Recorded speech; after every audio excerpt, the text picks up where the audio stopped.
Présente-toi.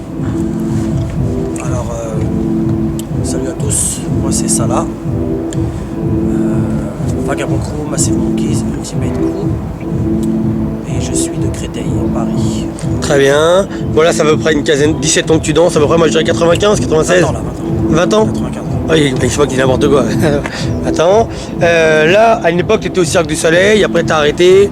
Est-ce que tu peux dire aux gens comment ça se passe quand tu travailles là-bas? Est-ce que c'est bien? Est-ce que le travail est difficile? C'est beaucoup de spectacles par jour? C'est comment? Alors, travail au Cirque du Soleil, on va dire que c'est une expérience de malade au niveau scénique, parce que c'est pas une petite scène que tu vas rencontrer. C'est quelque chose de plus de 20 mètres de large, de long. C'est vraiment un truc de ouf. Après, c'est l'équipe que tu rencontres. C'est une grosse machine. Mais si tu es quelqu'un qui a déjà un blaze, c'est très difficile. Parce qu'en fait, quand tu rentres au Cirque du Soleil, tu redémarres à zéro. Tu n'as plus de blaze.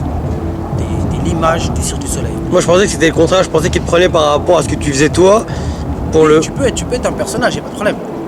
Mais même si tu es le personnage, quand tu sors, c'est pas ça là. C'est le gars qui était dedans, c'est un personnage, c'est la fabrication Cirque du Soleil. Ah ok, d'accord. C'est pour ça qu'on te maquille, tu vois, c'est... Après au niveau de la reconnaissance, des fois tu sors, les gens ils te reconnaissent pas. Hein. Regarde, on reconnaissait Jean Soc de la Smala, B-Boy Jean Soc, parce que c'est un B-Boy qui a une jambe. B-Boy Out. B-Boy Out, tu vois. Donc on le reconnaît direct. Ouais, bah oui. Et lui, quand il sortait, tout le monde était sur lui. Donc c'est un mal pour un bien en fait. Toi, avec les Cirque du Soleil, t'as dansé avec qui avec toi? Il y avait Mansour, il y avait Mansour, Crazy mon Monkey. backup. Mansour, il avait 2 contrats. Ouais. C'était mon backup et il avait un contrat de danseur. C'est-à-dire que si c'était pas mon backup, il avait déjà la routine d'un danseur Dans le cadre la team des danseurs. Je vois. Après, t'avais Out. En français, on avait 2 acrobates français. Et qui d'autre? Non, après c'est tout. Après, ouais, il y avait JC, mais après il est parti. Il est pas Crazy Monkey avec vous? Non, Crazy Monkey fait le show K. Ok. C'est une autre. Lui, c'est local. D'accord, toi tu faisais à peu près 2 shows par jour?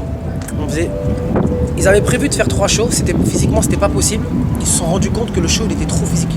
Ah ouais, bon. Donc on s'est retrouvé à faire 2 shows et parfois 1 show. En plus, toi tu faisais partie des acteurs principaux quoi. Moi j'étais la ligne conductrice. Ouais. J'étais le rôle principal. Donc il y a le premier jet, je sors pas de scène. Pendant un long moment, pendant 4 chansons, je sors pas de scène. Et c'est super physique. Maintenant t'apprends, c'est un truc de ouf parce que c'est une grosse machine. Donc t'as une expérience de malade au niveau professionnalisme. Au niveau scénique. Les arénas, ça n'a rien à voir avec les théâtres, ça n'a rien à voir avec les galas, ça n'a rien à voir avec les soirées clubs, ça n'a rien à voir mon frère. C'est énorme. C'est pas Bercy, hein. Un aréna, c'est immense. Tellement que c'est immense, tu es obligé d'avoir des ears pour entendre la musique, parce que quand tu entends la musique de l'extérieur, tu as un écho. Donc c'est pas bon pour toi. Sinon tu seras en dehors de la Corée. Ah ouais, ok, à ce point-là. Ouais, c'était... Ouais, je vois, donc les salles elles sont immenses, tout ça. Toi, sur du long terme, en termes de danseur, ça use. Ça fatigue, c'est difficile. Personnellement, j'ai eu une expérience magnifique. T'es resté combien de temps? 4 ans, 5 ans? Non, j'ai fait 15 mois. J'ai fait toute la tournée américaine-canadienne. Et après, j'ai décidé de partir parce que je sentais que ma danse personnelle, elle était en train de mourir. Ah ouais, je vois. Donc je me suis dit, est-ce que c'est l'argent ou est-ce que c'est l'art? J'ai dit ok, je pars. Très bien. T'as gagné 2 émissions Incroyable Talent. Ça s'est passé comment là-bas au Maghreb? Alors j'ai gagné en 2006 la première édition Incroyable Talent, la France à Incroyable Talent 2006. Ouais. Premier. Et Arab Get Talent m'ont contacté pour la 2e saison il y a quelques années. J'ai refusé. Ils m'ont recontacté. Et en fait, j'ai vu des gens qui étaient en train de faire le même show que moi. Donc, ils me copiaient, ils faisaient le même show que moi. Donc, à un moment donné, j'ai dit, ok, je vais y aller. Je vais montrer mes racines parce que je suis marocain-algérien. C'est vrai, on sait ça. Donc, c'est une opportunité pour moi d'aller refaire. Mais après, c'est un risque de malade. Ça veut dire, est-ce que tu as le culot de repartir à zéro Parce que c'est pas genre invité et puis je passe la première étape. Non, j'ai fait du début jusqu'à la fin. J'ai Qualification, tout ça. fait casting, j'ai fait, je suis passé. Mais je me suis dit, je suis obligé de montrer l'original. Et c'est ce que j'ai fait. Et alhamdoulilah, j'ai gagné. Et je suis en fait je suis le premier double gagnant mondial. C'est-à-dire qu'il n'y a aucun gagnant qui a voulu retenter de faire dans un autre bled le Got Talent. Je vois, et quand tu as la chance de gagner la première édition et encore là une deuxième, est-ce qu'il n'y a pas un circuit qui se crée pour toutes ces personnes qui sont débarquées dans le cadre d'un... Parce que finalement, pour un festivalier, vous récupérez tous... Alors, au début... Avec Gilbert, non? Ouais, la première édition, ils n'avaient pas cette optique de faire le business, de s'occuper de ceux qui perdent et de faire une tournée. Il n'y avait pas ça. Mais en fait, c'est Internet qui a tout explosé. Il y a des Asiatiques qui ont mis ma vidéo d'Incroyable Talent sur YouTube. Et c'est là où tout le monde m'a contacté. Tout le monde a dit, c'est qui ce mec-là? Je veux ce show-là. Et après Incroyable Talent, j'ai continué de faire les dernières dates de Montalvo. Ouais. Donc j'étais pendant 2 mois disparu. Et tout le monde disait, mais il est où le gars qui a gagné Incroyable Talent? Et en fait, d'un côté, c'est bien parce que c'était un peu fou. Je sortais dans la rue, les gens me sautaient dessus. Déjà, j'étais le premier arabe à gagner une grosse émission comme ça. Premier danseur. En 2006, c'était énorme, de ouf. 2006, c'était énorme. C'est ma meilleure année artistique depuis que je suis danseur. C'est ma meilleure année. J'ai tout gagné en 2006. Alhamdoulilah. Et en fait, après, toutes les autres éditions, ils ont vu le côté buzz. Donc maintenant, ils font même un truc où ils font un casting et ils font un truc spécial gag.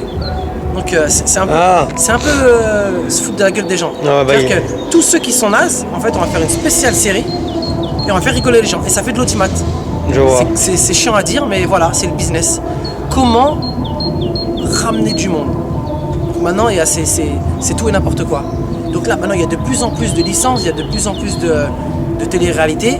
Où tu vois, même avant, à l'époque, c'était Love Story. Ouais. Maintenant, tu as le truc de Angel, je sais pas quoi. Tous ceux qui sont passés dans Secret Story repartent sur les Angel.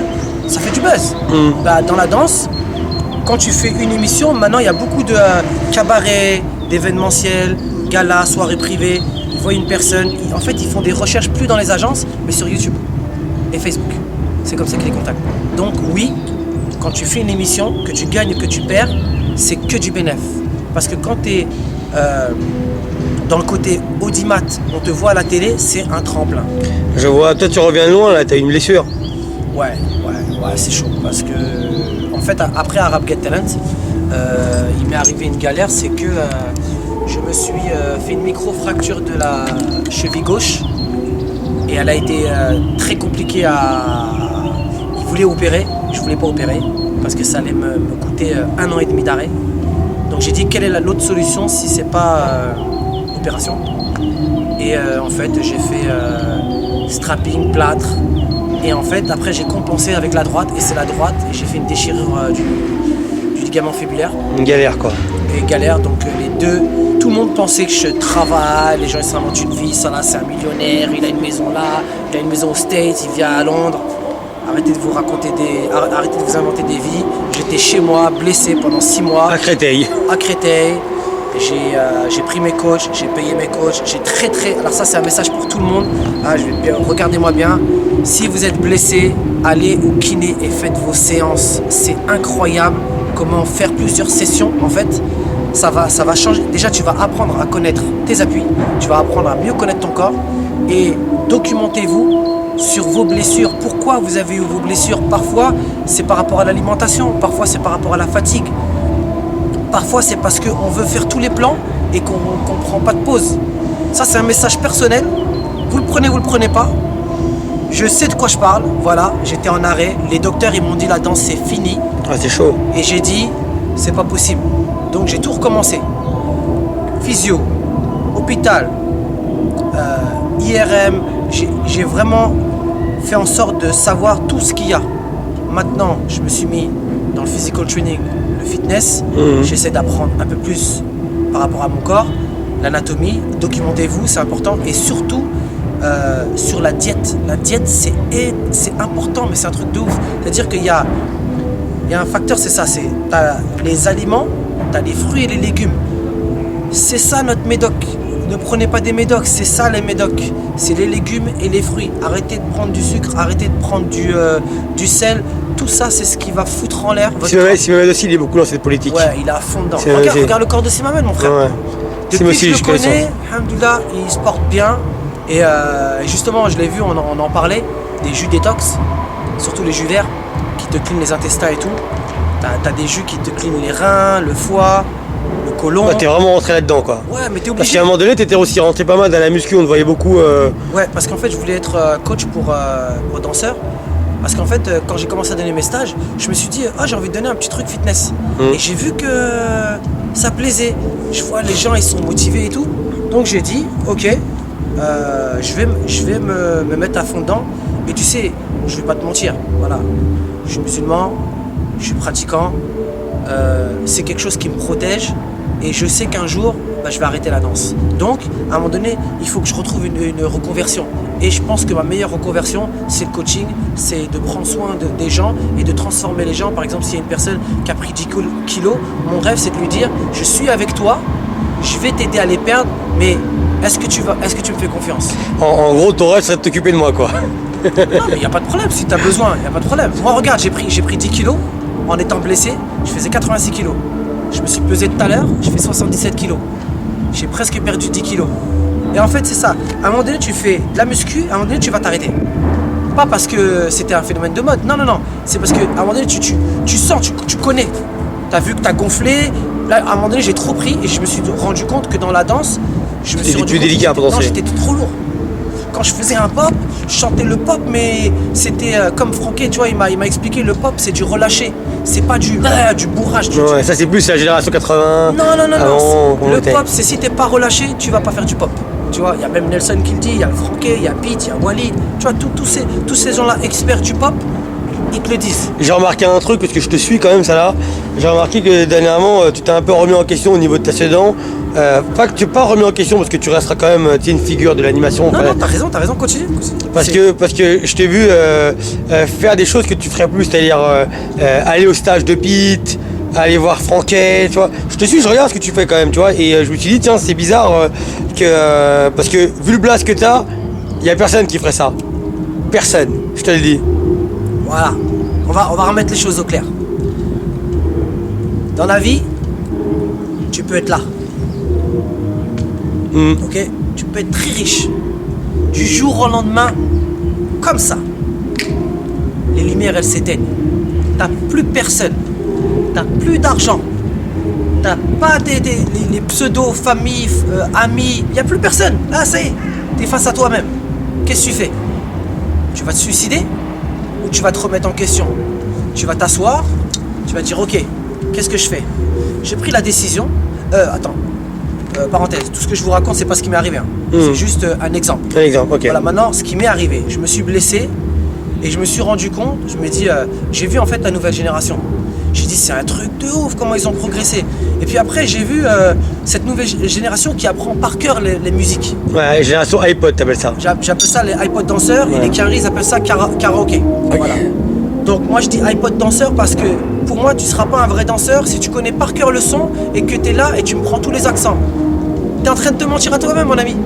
Parce que tu n'es pas en train d'improviser. Et l'amour qu'on a en tant que danseur hip-hop, quand tu es en soliste, c'est de faire du freestyle. C'est justement la merde que tu vas faire, tu vas créer quelque chose sur le moment. Je sais que t'aimes bien créer des choses. Mais c'est ça. Tu te surprends à toi-même, souvent. Qu'est-ce qui fait qu'un événement est magique? C'est le jour de l'événement, tu donnes une mémoire, tu vas donner quelque chose que tu as créé et tu vas te rappeler. Ah, j'étais au Cercle Underground, j'ai créé ce move, je vais l'appeler Move Cercle Underground. Parce que voilà, j'ai glissé, je me suis rattrapé. Mais c'est ça. C'est vraiment toi ça. Mais ouais, mais c'est ça. Je te retrouve. Et donc, à un moment donné, tu t'es remis en question. Je me suis remis en question et j'ai dit, ok, j'ai envie de reprendre toutes les bases. L'élève de la vie, on va dire. Et j'ai dit, j'en ai rien à foutre d'avoir un blaze. Tu vois, dans la religion, il faut toujours faire ça, step back. T'es personne. La seule, celui-là qui est au-dessus de toi, c'est Dieu. Et toujours reste sage. Même si t'es très intelligent, même si t'es riche, ne le montre pas, ne le dis pas. Aide les gens. Sois un mec bon. Et ben moi, j'ai décidé de prendre les cours avec tous ceux qui vont m'inspirer. Donc tous ceux en fait qui vont m'apporter dans la direction que j'ai envie. Et là, j'ai envie de comprendre le pop. Et parce que je me retrouve dans des battles et je gagne pas. Enfin, je passe pas. Je savais comprendre pourquoi. Ah, tu pop pas. Mais si je pop. Non, tu pop pas comme nous. Je dis ok, d'accord. Donc je vais retravailler le pop pour comprendre le game. Maintenant, la chose est sûre, ce que je ne ferai pas, je ne serai pas un iPod danseur. Par contre, il s'est avéré qu'on se retrouve dans des boîtes à reprendre un son qu'on connaît. Parce que tu l'as entendu dans la boîte, tu connais le son. Là, t'es pas iPod danseur, tu connais le son. T'es pas chez toi, tu l'as appris par cœur. Eh ben, c'est à toi, le danseur de haut niveau, de me montrer que cet accent que tu prends facilement, tu vas le prendre d'un truc high-tech 5.0, mon ami. Tu vois, c'est comme ça que ça marche. Regarde maintenant le Vogue. C'est un truc de ouf, comment c'est des Tetris et tout. Maintenant, dans les Tetris, il y a les effets 3D où ça move. Il y a la dynamique, elle a changé. Mais c'est magique, c'est ça qui fait qu'il y a de l'évolution. Maintenant, c'est vrai que dans les Tetris, il y a des codes. Mais vas-y, change tes codes. Inverse tes codes. Parce que si on te voit dans un battle... C'est novateur, quoi. Ouais, si on te voit dans un battle, tu fais ça, et puis tu refais ça, et puis tu refais la même. Tu vas saouler les gens. Tu vas saouler les gens, mon ami. Après, si toi, tu te sens bien, bah tu t'en fous. Fais ce que tu as à faire, et voilà. Donc, est-ce qu'on peut dire qu'aujourd'hui, le fait que tu aies gagné le UK en repartant avec une nouvelle philosophie par rapport au pop, c'est une vraie victoire pour toi? La victoire de UK, c'est la première fois que je pars dans un battle, j'étais sans pression, je m'en foutais du résultat. Ma priorité, c'est est-ce que je peux continuer la danse? Est-ce que je peux danser? Les docteurs ont dit c'est fini la danse. Ouais. Et moi, j'ai prouvé que les docteurs ont tort. C'est si tu prends soin de toi, tu manges bien, tu t'entraînes bien, tu fais bien la physio, tu vas voir un ostéo, tu fais de temps en temps de l'acupuncture. Tout ça, ça va t'aider à comprendre ton corps.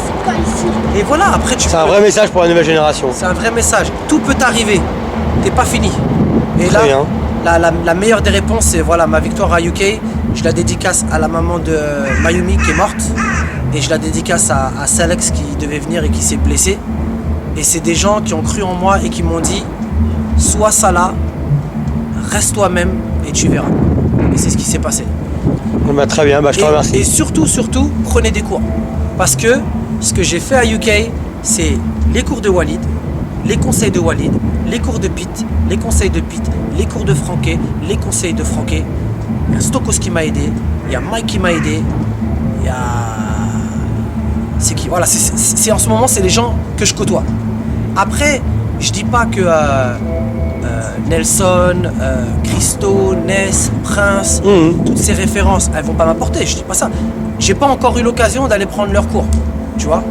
Et mais je ne suis pas... T'es pas réfractaire à le faire. Je suis pas la personne à dire ah non, c'est mon ennemi, j'ai pas d'ennemi. Je suis un mec bon. Arrêtez s'il vous plaît de vous faire des films sur moi parce que j'entends des trucs à l'extérieur. Apprenez à connaître les gens, apprenez à me connaître et vous verrez que je suis une personne bonne. Voilà. C'est important ça. Voilà. L'image que j'ai pu donner dans les battles à l'époque, c'était l'époque. Après, il y a des gens qui disent... Nous on sait, mais eux savent pas. Il y en a, ils disent reviens dans le truc d'avant. Mais non, tu peux pas revenir à l'iPod d'avant. Là, ça y est, c'est maintenant. Maintenant, tu peux avoir une maturité et ramener quelque chose de toi avec ton identité, c'est tout. Il y a des gens qui me disent on est content que tu reviennes, tu nous fais sourire, ta personnalité et ton personnage, il nous fait sourire, ça nous fait du bien, ça change de ce qu'on voit technique robotique. Non, je vois, moi j'ai dit bah ouais mais moi c'est moi, je peux pas me changer. Je fais pas le clown. Je suis comme ça naturel, j'ai envie de si j'ai envie de faire plaisir, si j'ai envie de faire sourire, c'est comme ça, si j'ai envie de faire un robot et être vraiment compact et vénère, je le ferai. C'est ce que j'ai envie de vous donner, vous l'acceptez, c'est cool, vous l'acceptez pas, bah tant pis. Mais c'est ça d'aujourd'hui. Prenez soin de vous les amis, prenez soin de vous parce que la danse c'est cool, mais là, il y a beaucoup de danseurs et arrêtez de casser les prix. Arrêtez vos conneries là. Ok. Voilà. Merci Yuval. Attends, viens, tu filmes là? Ouais. Bon, je tiens à dire que le gars qui est là, attends, on va mettre la caméra comme ça. Avant, ce mec-là, c'était mon ennemi. C'est vrai. Au Battle of the Year, j'ai failli m'embrouiller avec lui, je voulais lui mettre une grosse tarte. J'avoue, c'est vrai. Truc de ouf.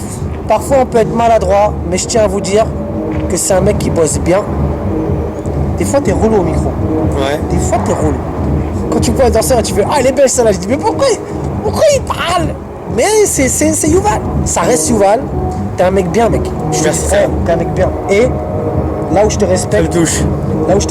c'est que tu vas chercher des gens qu'on connaît pas et tu connais leur blase, tu connais leur histoire et tu nous la racontes.